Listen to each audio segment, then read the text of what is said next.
পুরুষ মানুষের জীবন হলো চাষ করা জমির মতো। ফসল দেয় যতদিন সেই জমির মূল্য আছে ততদিন। যখন জমি ফসল দেয় না, সেই জমির আর তখন মূল্য নেই।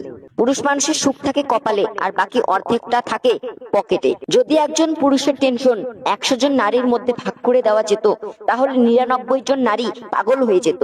এটা বাস্তব কথা। পৃথিবীতে সবচেয়ে ব্যবহৃত এবং অবহেলিত মানুষ হলো পুরুষ।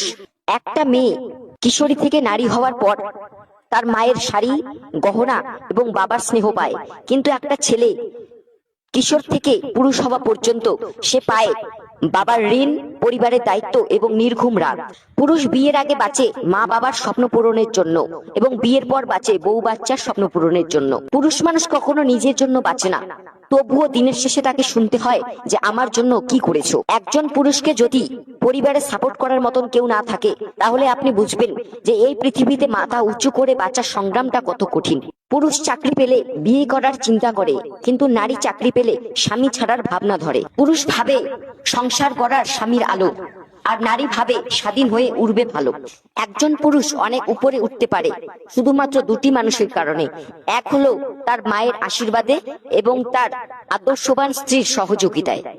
একজন পুরুষ যদি তার জীবনের পুরো গল্পটা বলে, তাহলে আপনি ভাববেন যে এত কিছুর পরেও সে প্রতিদিন কিভাবে হাসে।